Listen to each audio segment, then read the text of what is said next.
So, hello guys, Alicia nyo. Nagbabalik muli para sa ating panibagong video. So, mga minamahal, eto.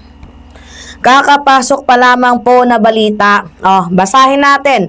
Nadia Montenegro nag-resign sa opisina ni Senator Robin Hood Padilla. Abay, buti pa itong si Nadia. Nag-resign. Yung amo, kailan kaya? Matanong lang. But anyway, ito yung ano natin, yung pinagtataka natin.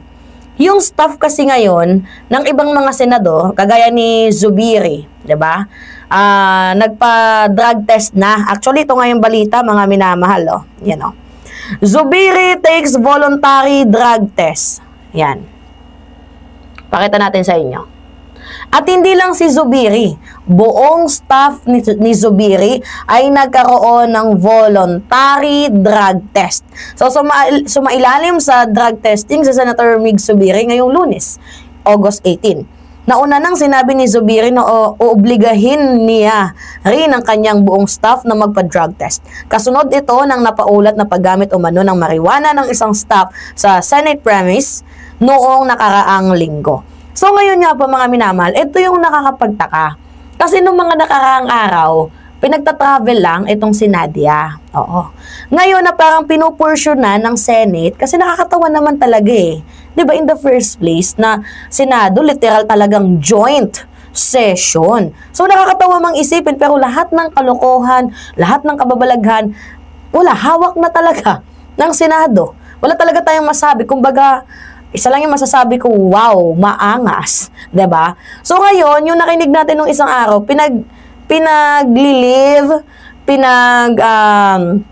tatravel na lang muna itong si Nadia Montenegro.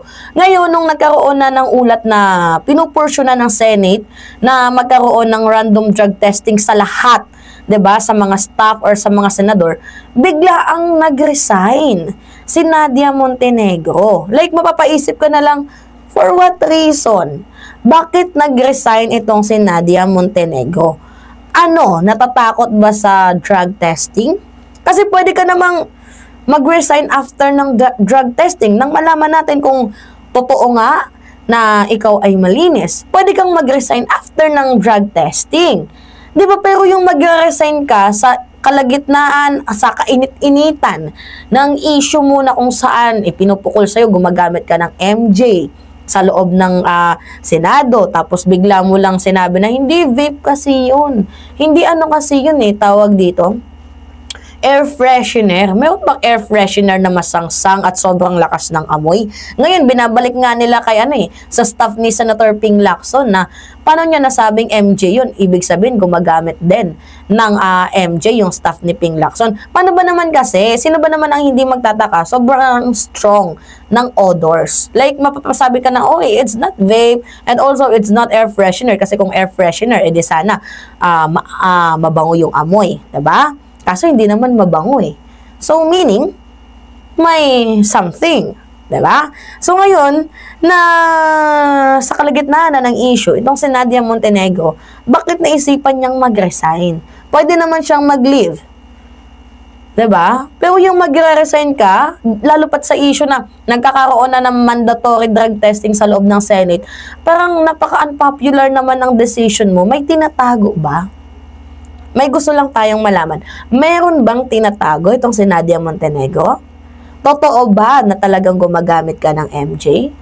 Na nahuli ka na once pero nakatakas ka dahil nga malakas yung amo mo? Alam nyo meron lang akong isasingit sa inyo. Yung mga DDS ang taas ng double standard, no? Si PBBM adik daw, si PBBM bangag daw. Pero pag kampo ni former President Duterte ang gumagamit, tahimik. Walang sinasabi. Like, mapapaisip na lang kayo na, ano ba yung meron dito sa mga DDS na doon? Ba't parang ang taas ng ng double standard nila? 'Di ba? Gets ninyo, mga minamahal? Sobrang taas. Katulad na lang nito recently. Pag si Digong nag-joke, okay. Pag komedyante nag-joke, ayaw nila. 'Di ba, pansinin ninyo, nag-joke si Digong about sa rape, tahimik yung mga DDS. Nag-joke si Digong about sa poong may kapal, tahimik ang mga DDS.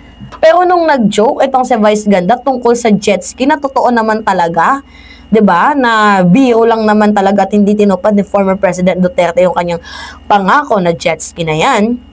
Sasabihin nila na hindi, masyado yung inalipusta. Ang taong nakakulong na, dapat dito kay Vice Ganda dinideclare na persona non grata. Gets ninyo? Sobrang ang taas ng double standard nila. Ito, si Sara Duterte, for example. Paano natin nasasabing mataas ang kanyang double standard? Nung budget hearing, 'di ba? Nung binigyan na siya ng budget, sabi niya, lahat ng nasa Senate, crocodile. Pero nung pumabor sa kanya yung desisyon, like na-archive yung na-i-archive ng 19th Senador yung impeachment complaint niya, 'di ba? Bigla siyang sinabi na ang Senado talaga dapat nating sundin, dapat nating respetuhin. Like, huh? Di ba mapapatanong ka na lang, mapapaisip ka na lang, ano bang merong pag-iisipan tong mga to? May mga katok ba to? May mga something ba tong mga to? Di ba mga minamahal? Kaya sabi ko, ano pa nga bang mahihita? Ano pa nga bang aasahan natin dito sa mga DDS na to? Wala. Sakit sa ulo. Puro madaming sinasabi, puro hanash. Gets ninyo, mga minamahal? Oh. Ngayon, anyway, going back dito sa ating topic, may nag-comment sa atin, Mima, baka naman kasi, forced resignation yung ginawa. I don't think so na forced resignation kasi recently, as far as I know, na pinagta-travel lang to. Itong si Nadia Montenegro, pero hindi sinabi na pinagre-resign. So, I think that is not, so-called forced leave. Yung prasang pinag-resign. No, it's not. I mean, parang may tinatago eh. Something fishy. 'Di ba? What if unpopular opinion. Mga mamamayang Pilipino, sige, i-raise out natin na what if magpa-drug testing, mandatory drug testing, itong si Nadia Montenegro. 'Di ba? At beside ito ito yung pinagtataka ko.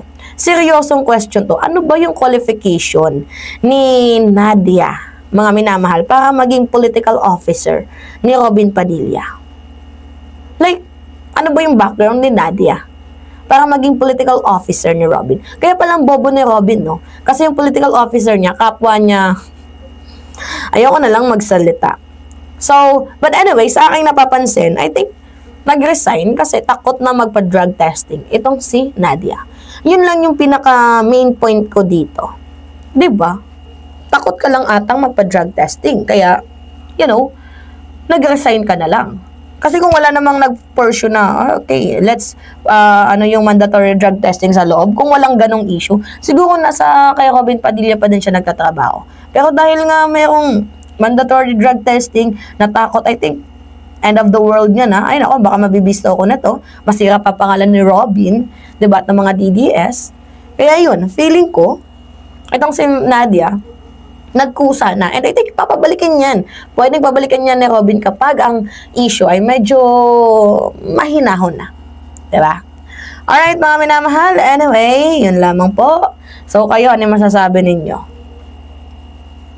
Pahingay lang ako ng comments, likes, and share, mga minamahal. And also, don't forget to click the subscribe and hit notification bell for more update. Yun lamang po at ingat, mga kababayan.